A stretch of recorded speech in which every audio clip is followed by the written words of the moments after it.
America just fired a shot to protect its car industry and accidentally hit its biggest allies, Toyota, Honda, and Nissan.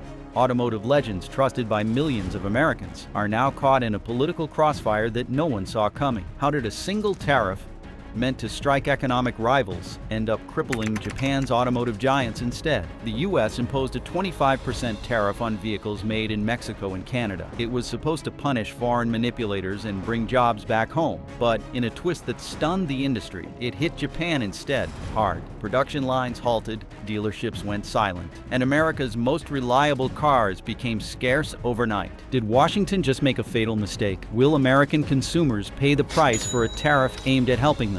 And how are Japanese automakers fighting back? Stay with us, because this is the tariff that backfired, and it's about to change everything. What's happening? As the shock of the tariff settled, Japanese automakers took a pragmatic, almost surgical approach to the situation. There were no fiery press conferences, no aggressive countermeasures. Instead, they calmly reassessed their position and began a methodical restructuring of their operations. Japanese corporate culture emphasizes long-term strategy over reactive decision-making. While Washington patted itself on the back, Toyota, Honda, and Nissan were already devising plans to mitigate the impact. The strategy was simple yet profound. Move production out of North America and diversify manufacturing locations to minimize future risks. Southeast Asia became a focal point. Thailand, Vietnam, and Indonesia offered favorable conditions. Lower labor costs, fewer regulatory hurdles, and most importantly, no sudden tariffs. Honda announced it would shift production of the Civic Hybrid from Mexico to Indiana. It was not just a symbolic gesture, it was a calculated move to maintain access to the American market while reducing vulnerability. Nissan, meanwhile, reduced rogue production at its Japanese plants, focusing instead on emerging markets where tariffs were not an issue. Toyota accelerated plans to build hybrid engine lines in Thailand and Japan, minimizing dependency on North American plants. This was not an emotional retreat, it was a strategic recalibration. Japan's auto giants had been preparing for trade instability since 2018, when the first signs of America First rhetoric started echoing from Washington.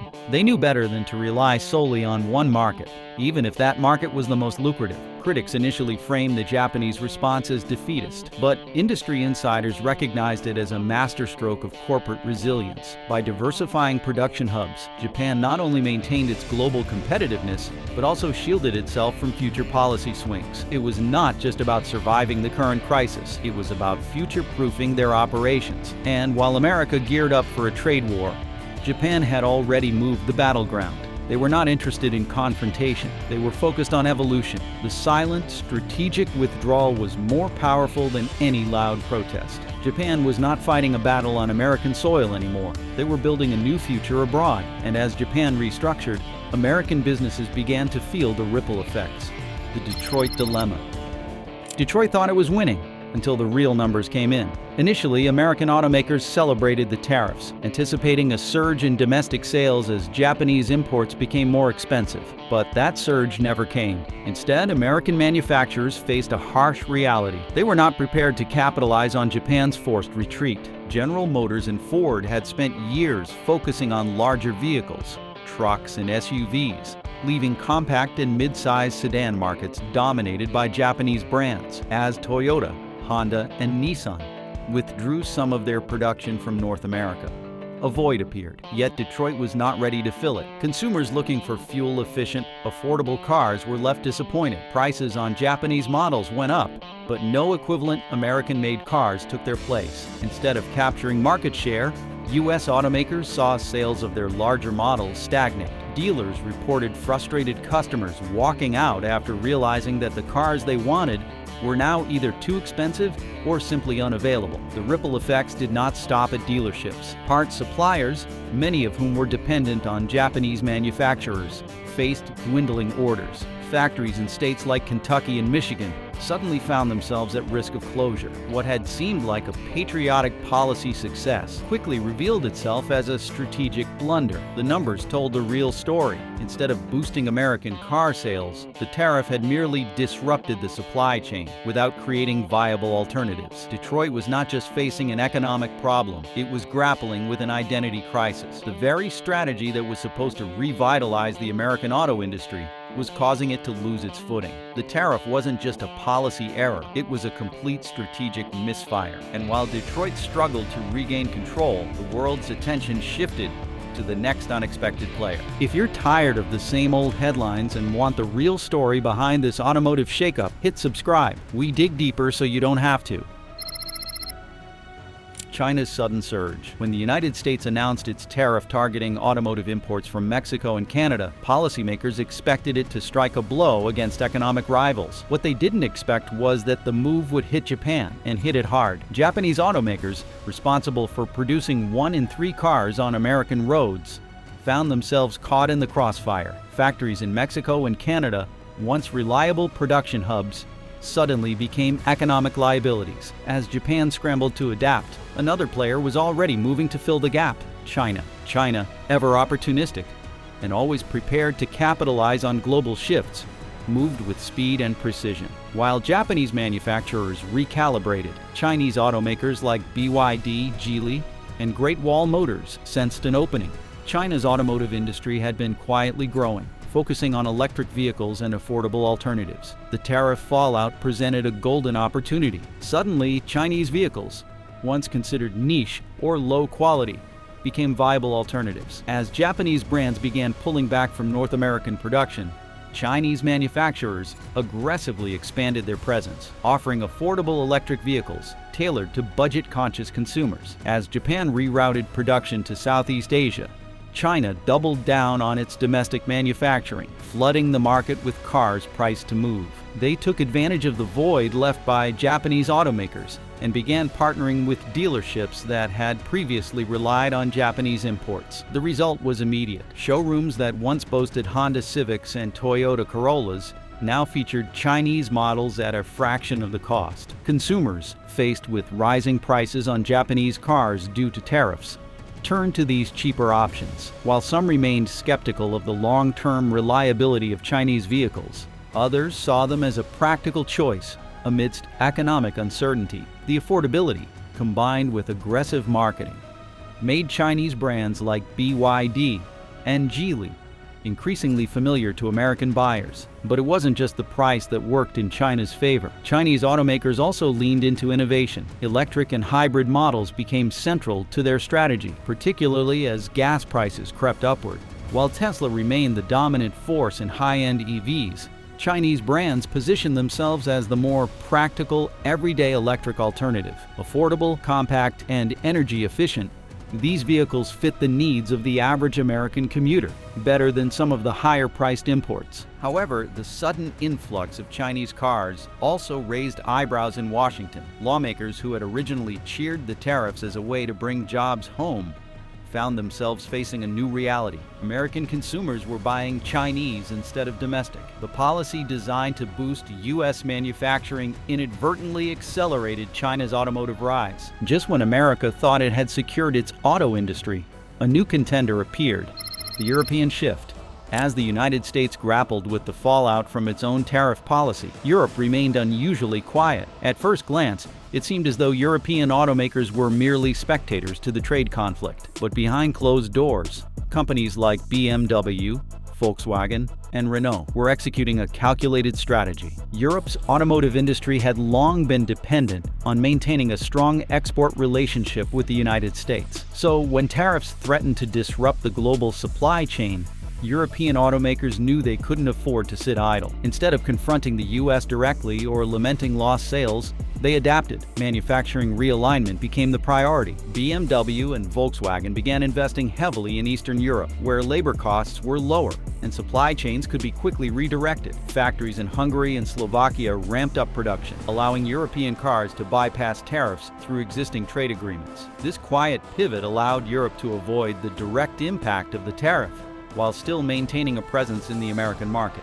But it wasn't just about production. European automakers recognized that the void left by Japanese hybrids could be an opportunity. While Japan focused on shifting production out of North America, Europe saw an opening to introduce their own hybrid and electric models. Volkswagen, still recovering from its emissions scandal, seized the chance to position itself as a leader in affordable hybrids. Meanwhile, Renault and Peugeot increased production of compact EVs aimed at urban consumers. By capitalizing on the hybrid gap left by Toyota and Honda, European brands gained traction among environmentally conscious buyers. These new models didn't just fill a void, they created a niche. Suddenly, German engineering wasn't just about luxury. It was about practicality, reliability, and efficiency in a changing market. While Japan and the US were locked in a trade dispute, Europe quietly strengthened its position. By the time American lawmakers realized what was happening, European automakers were already well positioned to replace the void left by Japanese imports. Europe wasn't just watching from the sidelines, it was gearing up to replace Japanese imports. The American consumer backlash.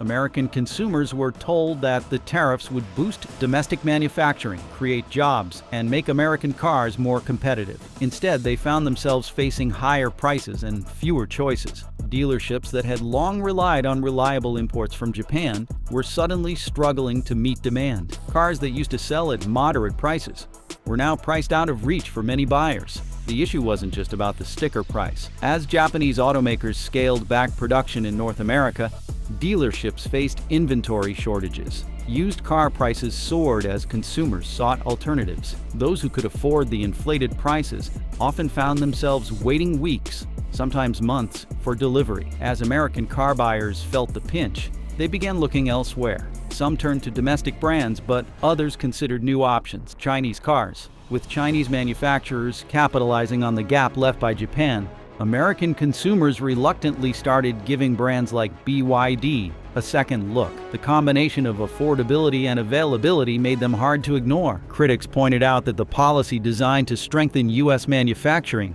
had instead made consumers look for cheaper foreign alternatives. In trying to make American cars more competitive, the tariff inadvertently pushed buyers toward imports. The policy aimed to make American cars more competitive, yet it pushed consumers toward imports. And while American buyers struggled, a new problem loomed over the industry: the supply chain breakdown. When Japan moved out, the parts supply moved with them, leaving U.S. factories in disarray. One of the most unexpected consequences of the tariff was the disruption of automotive supply chains. When Japanese automakers pulled back, they didn't just take their cars, they took their parts networks with them. Factories that had long relied on Japanese components suddenly faced shortages. Detroit, once the heart of American car manufacturing, found itself in a bind. Assembly lines that had seamlessly integrated Japanese parts were suddenly crippled. Production slowed, workers were laid off, and manufacturing gaps became glaringly evident. Japanese suppliers, recognizing the risks of staying in North America, moved their operations to Southeast Asia with cheaper labor and fewer political risks. Countries like Thailand and Vietnam became the new manufacturing hubs. This move cut off American factories from crucial components, exacerbating the supply chain crisis. As production slowed, car prices continued to climb. American automakers couldn't ramp up production fast enough to compensate, and consumer frustration mounted. The policy meant to protect the American automotive sector had inadvertently weakened it, leaving the industry more vulnerable than ever. The U.S. tried to isolate Japan, but ended up isolating itself from vital automotive components. And just as supply chains collapsed, a new conflict was brewing at home: the political fallout.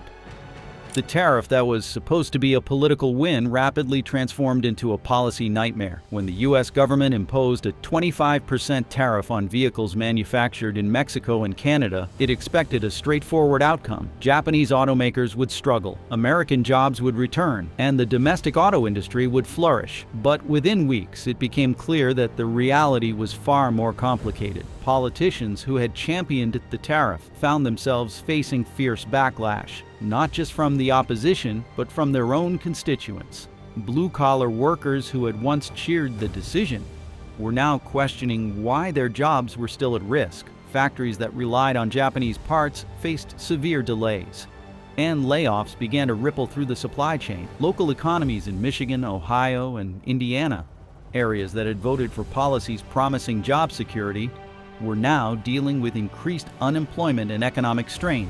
Media outlets, once aligned in their praise of the tariffs, began highlighting the unintended consequences. Economists pointed out that the Japanese automakers were not retreating, they were relocating. Southeast Asia, not Detroit, was becoming the beneficiary of the new policy. Public sentiment shifted rapidly as frustrated workers voiced their concerns at town hall meetings and on social media. The political narrative that had been so carefully crafted unraveled at the seams. Meanwhile, lobbyists from the automotive industry pressed lawmakers to reconsider the tariff. They presented data showing how the policy had inadvertently strengthened global competitors, while leaving American companies to navigate disrupted supply chains. Trade experts warned that the situation could escalate into a prolonged economic slump if manufacturing didn't stabilize. A major setback occurred when union leaders, once fierce advocates of the tariff, started demanding its repeal. They argued that instead of protecting American jobs, the policy was accelerating job losses. Calls for congressional hearings grew louder. And even within the administration, there were signs of division. Some advisors insisted that standing firm would eventually pay off, while others advocated for more nuanced negotiations with Japan to resolve the escalating crisis. The political fallout intensified. The core promise of the tariff, reviving American manufacturing, seemed increasingly out of reach. The policy that was meant to symbolize economic strength had instead become a liability, revealing the complexities of global trade and the unpredictable consequences of aggressive protectionism. And while Washington faced political turmoil, another rebellion was unfolding, the Rust Belt Rebellion. The workers who once believed they had won were now fighting for survival. Across the Rust Belt, a rebellion was brewing, not just against corporate decisions, but against the very policies that were supposed to protect them. Workers in automotive plants from Detroit to Cleveland found themselves caught in a brutal reality. The tariff had not saved their jobs, it had endangered them. As factories downsized and shifts were cut, workers demanded answers. They wanted to know why the policies they had supported were now undermining their livelihoods. Union leaders who had once championed the tariff found themselves at odds with their own members, many of whom accused them of betraying their trust. Protests erupted outside factories and state houses as workers carried signs demanding job security and calling for an end to the tariff. Community leaders who had backed the policy were now pleading with the administration to reconsider. Some local politicians, fearing a backlash in upcoming elections, distanced themselves from the policy altogether. In the midst of this rebellion, stories of individual struggle began to surface. Factory workers spoke of losing health care, pensions, and the sense of purpose that came with steady employment. For generations, the Rust Belt had been the heart of American manufacturing. The sense of betrayal ran deep as workers realized they were losing not just their jobs, but their way of life. Families who had relied on steady factory work for decades now faced an uncertain future. As resentment grew, the movement coalesced into a powerful political force, demanding change and accountability. The supposed job-saving policy was tearing the Rust Belt apart. The once celebrated effort to protect American workers had evolved into a full-scale revolt against policies that seemed more harmful than helpful. And just when the industry seemed doomed, a new innovation emerged: Tesla's unexpected move. Japanese brands faltered and traditional manufacturers scrambled. Tesla saw an opportunity to dominate. With a reputation for innovation and disruption, Tesla announced plans to fill the gap left by Japanese hybrids and EVs. The company rolled out a new initiative to produce affordable electric utility vehicles aimed specifically at farmers and small businesses. The pitch was simple but effective: advanced automation, zero emissions, and a promise of lower maintenance costs compared to traditional tractors and pickups. Tesla aimed to capture the disillusioned consumer base left behind by the shifting market dynamics. Early adopters received generous subsidies and charging incentives, and Elon Musk personally led the campaign to market Tesla as the future of American mobility. However, skepticism remained. Farmers questioned whether electric vehicles could withstand rugged conditions, and rural communities raised concerns about charging infrastructure. Some saw Tesla's move as opportunistic rather than genuinely supportive of local economies. The high price tag also deterred many who couldn't justify the investment amidst financial uncertainty. But just as Tesla ramped up production, a new competitor entered the game. This time, it wasn't from the United States or Asia, it was from Africa. As innovative self-charging vehicles started to emerge from unexpected places, it became clear that Tesla's dominance was far from guaranteed. This competitor wasn't from the US or Asia, it was from Africa.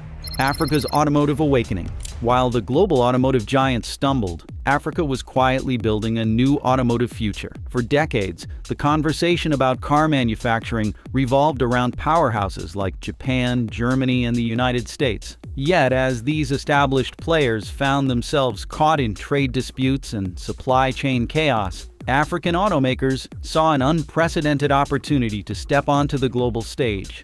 One of the key players leading this transformation is Nissan Motors, a Nigerian automotive company that has focused on creating practical, durable, and affordable vehicles tailored specifically for African conditions. From rugged terrain to unpredictable weather, Nissan's vehicles are designed to withstand the challenges that luxury brands often fail to meet. This practical approach has not only made Nissan a favorite domestically, but has also garnered attention from international markets looking for affordable and resilient options. Another emerging giant is Kantanka Automobile from Ghana. Known for its innovative approach to incorporating local materials and straightforward maintenance processes, Kantanka has positioned itself as a symbol of African ingenuity. Unlike many Western brands that rely on complex computerized systems, Kantanka cars are built to be easily repaired with locally available parts, reducing dependency on expensive imports and highly specialized mechanics. This approach has struck a chord with rural communities and urban centers alike, creating a broad base of support. Africa's rise as an automotive hub is not just about the cars themselves, but also about the entire ecosystem being developed. Countries like Morocco have become leading car exporters, with their automotive industries integrated into global supply chains. South Africa continues to play a significant role as a manufacturing base, with major global brands setting up production lines. Meanwhile, emerging economies like Kenya and Ethiopia are establishing local assembly plants to reduce import costs and foster homegrown talent. This regional integration is allowing Africa to capitalize on the gaps left by other global manufacturers. As Japanese brands restructured and American automakers focused on high-margin SUVs, African companies quietly addressed the everyday needs of a vast and growing market. The vehicles rolling off African production lines are not just affordable, they are adaptable, resilient, and designed for longevity. What truly transforms the landscape is not merely the increase in production, but the changing perception. African-made cars are no longer seen as mere imitations or low-quality alternatives. They are now being recognized for their practicality, their relevance to local conditions, and their ability to compete internationally. Nissan and Kantanka are not just brands. They are symbols of a continent that is no longer content to be a consumer, but aims to be a producer. And just when it seemed like Africa had claimed its stake, another challenge arose: the push to move beyond fossil fuels entirely, setting the stage for an automotive transformation on an even larger scale. As Africa's automotive awakening caught the world's attention, the very concept of mobility itself was beginning to evolve.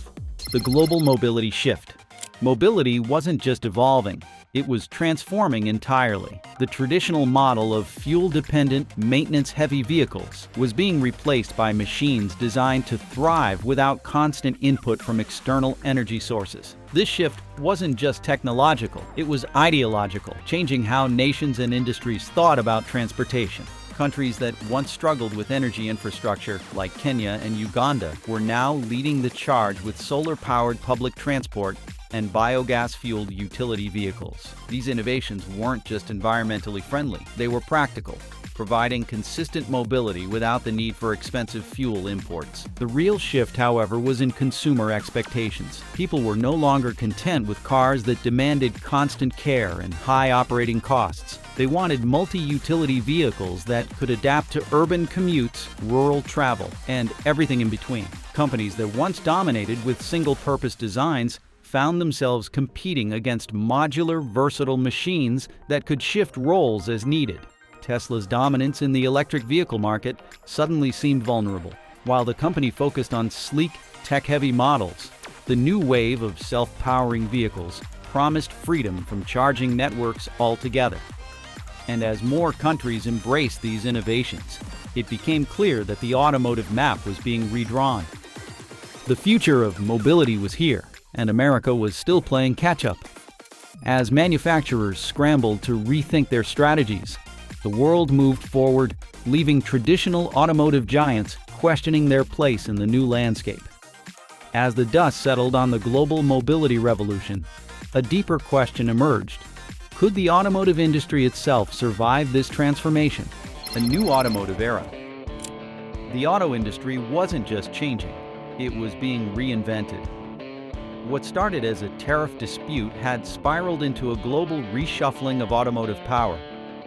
Manufacturers that once seemed untouchable were now struggling to adapt to a world that no longer revolved around fossil fuels or centralized production hubs. Companies like Toyota and Honda, once the pillars of reliability, found themselves competing against entirely new concepts: self-powering cars, modular transport solutions, and vehicles designed to be maintained locally rather than serviced by corporate chains. This was not just an economic challenge, it was a cultural shift. The industry had survived tariffs, trade wars, and tech revolutions. But could it survive itself? In a landscape where old assumptions no longer held true, automotive companies were forced to innovate or fade into irrelevance. The game had changed, and those who couldn't adapt were left behind. The road ahead is uncertain, but one thing is clear: the game has changed forever.